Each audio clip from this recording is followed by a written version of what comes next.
வணக்கம் நண்பர்களே. பகுஜன் சமாஜ் கட்சியினுடைய மாநில தலைவராக இருந்த ஆம்ஸ்ட்ராங் அவர்கள் படுகொலை செய்யப்பட்டது எல்லோரும் அறிந்தது. இந்த படுகொலையில் தமிழக காவல்துறை விறுவிறுப்பாக செயல்பட்டு பல சந்தேகத்துக்குரிய நபர்களை கைது செய்திருக்காங்க. இதுவரைக்கும் 20 நபர்களை அவங்க கைது செய்திருக்காங்க. கிட்டத்தட்ட இந்த படுகொலையின் முக்கிய குற்றவாளி யார் அப்படிங்கிறத கண்டுபிடிக்கிற அளவுக்கு அவங்க நெருங்கிட்டாங்க அப்படின்னு போலீஸ் தரப்பில் சொல்றாங்க. எல்லோருமே போலீஸின் செயல்பாடு சரியா இருக்கு, சரியான பாதையில தான் போயிட்டு இருக்கு அப்படின்னு சொல்லிட்டு போலீஸை பாராட்டுறாங்க. அதே நேரம் இந்த கொலையில் தொடர்புடையவர்கள் அப்படின்னு சொல்லிட்டு ஒவ்வொருத்தரா போலீஸ் நெருங்க நெருங்க திடுக்கிடும் பல செய்திகள், பல கதைகள் வெளியே வருது. அது பல ஆச்சரியங்களை தருது. இப்போ லேட்டஸ்ட் என்னன்னா, ஜெயிலர் படத்துடைய இயக்குனர் நெல்சன் இருக்கார் இல்லையா, அவருடைய மனைவி மோனிஷா அவங்க வழக்கறிஞர். அவங்க சென்னை உயர்நீதிமன்றத்தில் அவங்க வழக்கறிஞராக பணியாற்றுகிறார். இந்த உண்மையை இப்பதான் பல பேருக்கும் தெரியும், நாம் உள்பட எல்லாருக்கும் தெரியும் அப்படின்னு சொல்ல முடியாது. இவருக்கும் இந்த கொலையில் ஒரு தொடர்பு இருப்பது போல ஒரு கோணம் போலீசார் கிட்டி இருக்கிறது. காரணம், இந்த கொலையில் மிக முக்கிய குற்றவாளியாக கருதப்படுகிற மொட்டை கிருஷ்ணன் அப்படிங்கிற ஒரு வக்கீல். அவர் தலைமறைவா இருக்கார் இப்போ. அதனால அவரை தேடி போலீசார் பல வழிகளிலும் தேடிக்கிட்டு இருக்காங்க.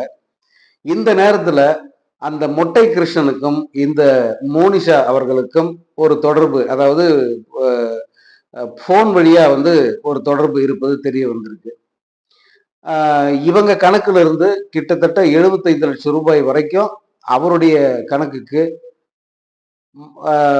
மாற்றப்பட்டு இருப்பதா போலீஸுக்கு தகவல் கிடைச்சிருக்கு. அது மிகப்பெரிய அதிர்ச்சி ஏற்படுத்தியிருக்கு. ஏன்னா அவங்க ஒரு வழக்கறிஞர், அந்த மொட்டை கிருஷ்ணன் வழக்கறிஞர். அந்த வகையில இருவரும் பேசிக்கொள்ளலாம், அதற்கான வாய்ப்புகள் இருக்கு. இவங்க மோனிஷா கிட்ட விசாரிக்கும் போது கூட அப்படித்தான் சொல்லியிருக்காங்க. ஆனால் இந்த பண பரிவர்த்தனை எதனால நடந்தது, எதுக்காக இவ்வளவு பெரிய தொகை கைமாறியது அப்படின்ற கோணத்துல போலீசார் விசாரிக்கும் போது சந்தேக வளையத்துக்கு அப்பாற்பட்டு அவங்கள பார்க்க முடியல. ஏன்னா நெல்சன் மிக திறமையான ஒரு இயக்குனர் அப்படின்னு பெயர் எடுத்து திரையுலகில் மிக உயர்ந்த ஒரு இடத்தை அடைந்திருப்பவர். இடையில் ஒரு படம் தவறுனா கூட அதுக்கு வட்டியை மூலமா சேர்த்து ஜெயிலர்ல அவர் சாதிச்சிட்டாரு. ஒரு பெரிய உயரத்தை அடைஞ்சிட்டாரு. இன்னைக்கு தமிழ் சினிமாவோட முதன்மை இயக்குனர்கள்ல ஒருத்தரா நெல்சன் திலீப்குமார் பாக்குறாங்க.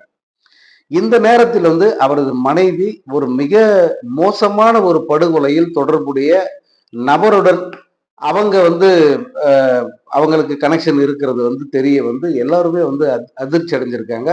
அது போலீஸுக்கு கூட ஒரு அதிர்ச்சியான தகவல் தான். காரணம், இந்த செய்தி கிடைச்ச உடனே அந்த மொட்டை கிருஷ்ணன் இவங்களை தொடர்பு கொண்டு பேசியிருக்கான் அப்படிங்கிற அந்த உண்மை தெரிஞ்ச உடனே அவங்களை விசாரிக்க போகும்போது போலீஸே தயங்கி இருக்காங்க. இவங்களை இந்த கோணத்துல கேட்கலாமா வேணாமான்னு தயங்கி தான் என்ன பண்ணிருக்காங்கன்னா, எதற்காக உங்களுடன் அவர் தொலைபேசியில் பேசினார் அப்படின்னு தான் அந்த கோணத்துல மட்டும்தான் அவங்க விசாரிச்சிருக்காங்க. இவங்க ஒரு வழக்கறிஞருங்கிற முறையில நான் அவர்கிட்ட பேசினேன், அவ்வளவுதான். மற்றபடி இந்த கொலைக்கும் அவருக்கும் தொடர்பு இருக்கான்னு கூட எனக்கு தெரியாது அப்படிங்கிற மாதிரி முதல்ல சொல்லியிருக்காங்க. ஆனா பின்னர் இவருடைய வங்கி கணக்குகளை எல்லாம் ஆராய்ந்த போது அந்த நபருக்கு அதுல இருந்து இவ்வளவு பெரிய தொகை கைமாறி இருக்கு. இது எதனால, எதற்காக இவ்வளவு பெரிய தொகையை கொடுத்தீங்க அப்படின்ற அந்த கோணத்தில் இப்ப விசாரணையை முடுக்கி விட்டு இருக்காங்க. இது இன்னும் எங்கெங்கெல்லாம் போய் முடியும் அல்லது யாரையெல்லாம் இந்த வழக்குக்குள்ள கொண்டு வருமோ அப்படின்னு நினைக்கும் போதே ஒரு அதிர்ச்சியா தான் இருக்கு. காரணம், இந்த கொலையில் தொடர்புடைய நபர்கள் யாருன்னு சொல்லி விசாரிக்க இறங்கும் போது பல கட்சி, அதாவது திமுக, அதிமுக, பாஜக, இப்படி பல கட்சியை சேர்ந்த பிரமுகர்களும் அதுல மாட்டினாங்க. நிர்வாகிகள் எல்லாம் அதுல சிக்கினாங்க.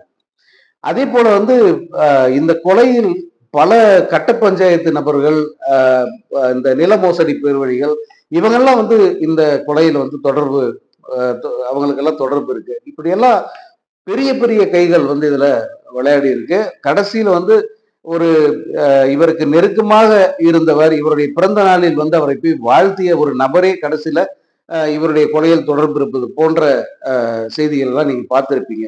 அதனால இந்த கொலையில் இன்னும் யார் யாரெல்லாம் மாட்ட போறாங்க, யார் யாருக்கெல்லாம் பெரிய தொடர்பு இருக்க போகுதோ அப்படிங்கிற ஒரு கேள்வி வந்து பூதாகரமா எழுந்து நிக்குது.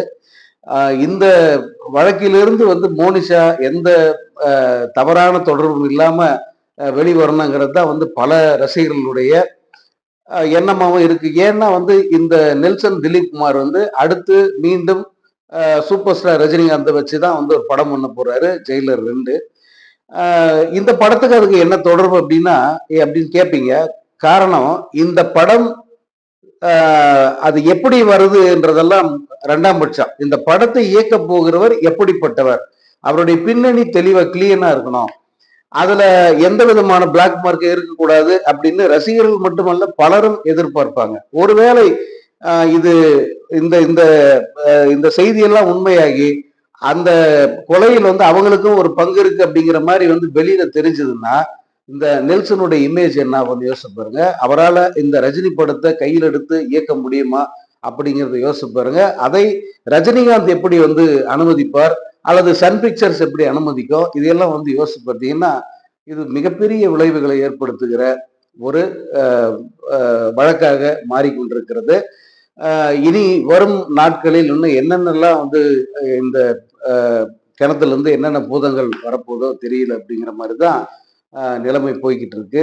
பார்ப்போம், பொறுத்திருந்து பார்ப்போம்.